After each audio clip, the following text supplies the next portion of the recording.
Hello and welcome to our chapter on chemical reactions.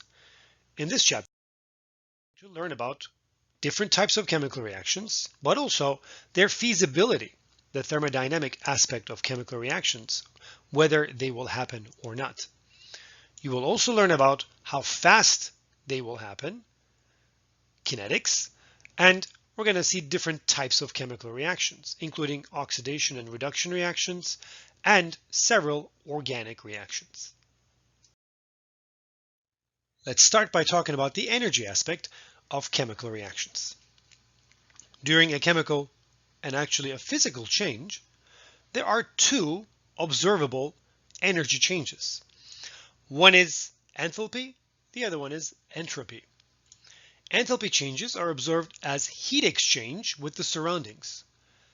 Heat can be given off and it feels warm to touch. It gets hot.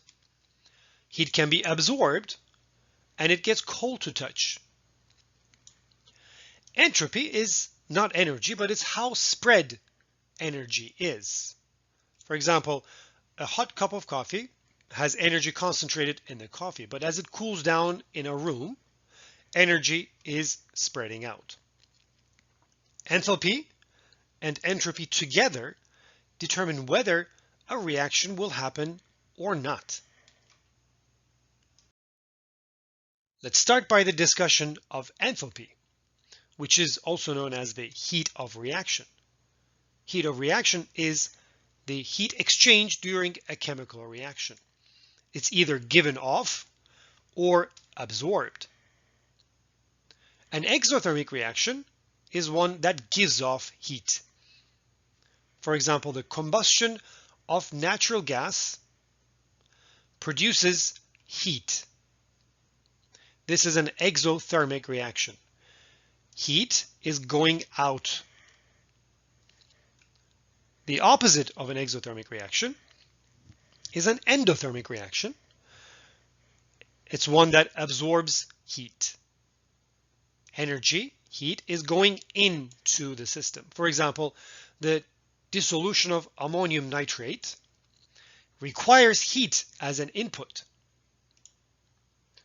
For example, in this instant cold pack, there is water, and inside water there is a smaller package which contains ammonium nitrate. When you break the inside package, the salt dissolves, and because heat is used to drive the reaction, the package gets cold and can be used as a cold press. So, exothermic reactions produce heat. Heat is on the right side. It's a product, and it gets hot. Endothermic reactions absorb heat. They use heat almost like a reactant for reactions to happen. So why is there a heat of reaction in the first place? It's there because the net energy of the reactants and products are different. For example, the reaction of sodium with water to produce sodium hydroxide and hydrogen gas converts reactants at a certain energy to products at a different energy. The products have lower energy, lower enthalpy than the reactants. The difference amount is given off as heat. Entropy is a measure of the dispersal of energy, how spread out it is. To understand this with an example, let's take this system where we have two flasks. One is filled with a gas and the other one contains nothing. When the stopcock is open, the gas fills the empty container and eventually spreads out evenly in both of the flasks. The kinetic energy associated with each molecule is now spread over two flasks, a larger volume. Energy is dispersed. The second state has a higher entropy. You can also compare the entropy of solids, liquids, and gases. Solids contain molecules that are frozen in place. Liquids contain molecules that can move around. Gases contain molecules that are completely spread out and move at high velocities. Therefore, the entropy of a gas is larger than the entropy of a liquid, which is larger than the entropy of a solid, because energy is dispersed into a larger volume and into more kinds of motion. Now let's try to link enthalpy and entropy to spontaneity, which is whether a process will happen on its own or not. A spontaneous process will occur itself without the need of energy from the surroundings. It occurs because it results in a decrease in potential energy. For example, a rock will roll down the hill itself spontaneously because it decreases potential energy. If a process is spontaneous, the reverse process will be non-spontaneous. It will require energy to happen. The rock will not go up the hill itself. It can only if you provide it energy.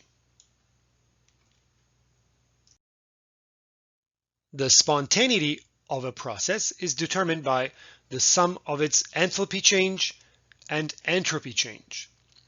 Together, they make up the free energy change, shown by delta G.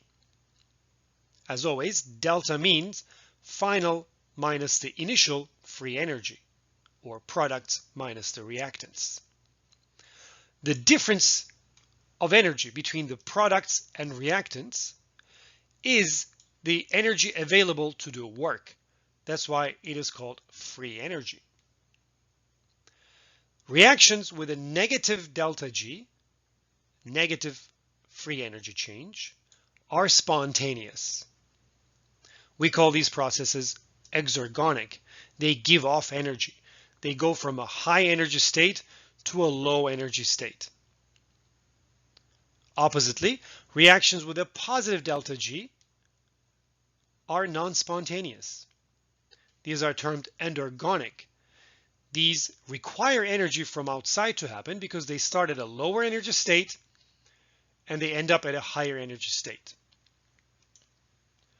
So exergonic process is similar to a rock rolling down the hill. An endergonic process is similar to a rock rolling up the hill. Let's discuss exergonic and endergonic reactions one more time, but this time graphically. An exergonic reaction will result in a net decrease of free energy from reactants to products. The difference is released as energy to the surroundings. The change is negative. That's why we said a negative free energy change indicates the process to be spontaneous. But in an endergonic reaction, where energy needs to be put in, the energy of the reactants has to go up to form the products. This energy must be provided. That's why the sign of free energy change is positive, corresponding to a non-spontaneous process. It is important to remember that if a process is spontaneous, the opposite process will be non-spontaneous. And to carry out a non-spontaneous process, energy needs to be put in. For example, a canoe is not going to go upstream. It can only do so if the paddler puts in energy.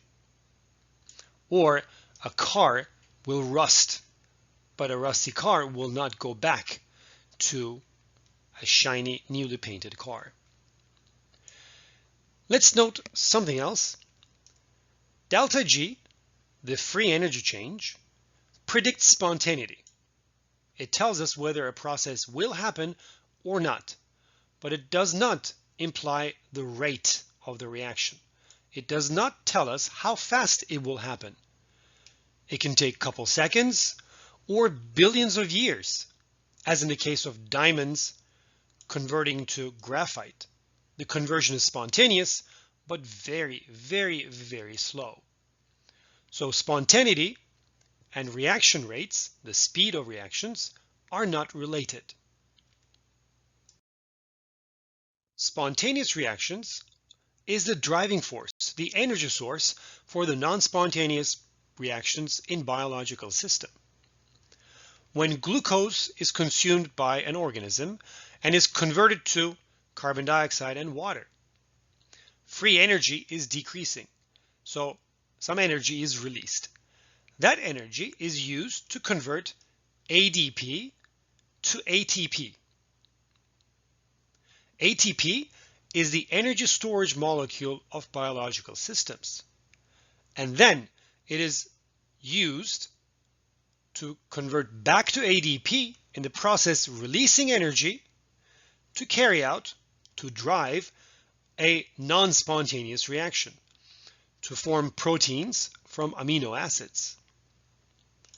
The amino acid to protein conversion is non-spontaneous because the change in free energy is positive.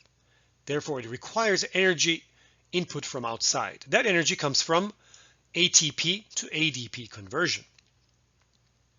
And the energy to make ATP originally comes from the energy released when glucose is digested, is burned in the body.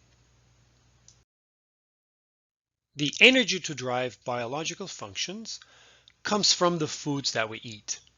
Carbohydrates, proteins, and fats are burned in the body in metabolic reactions to produce carbon dioxide, water, and energy. These reactions produce the same amount of energy either outside or inside the body. However, depending on the type of food, type of nutrient, the energy content is different. Carbohydrates provide 4 calories per gram.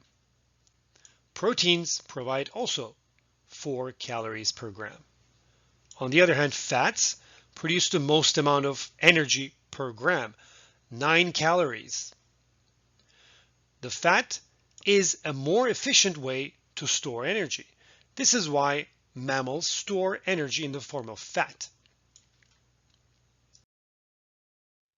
If you knew the amount of protein, carbohydrate, and fat a food sample contains, you can calculate the total calories.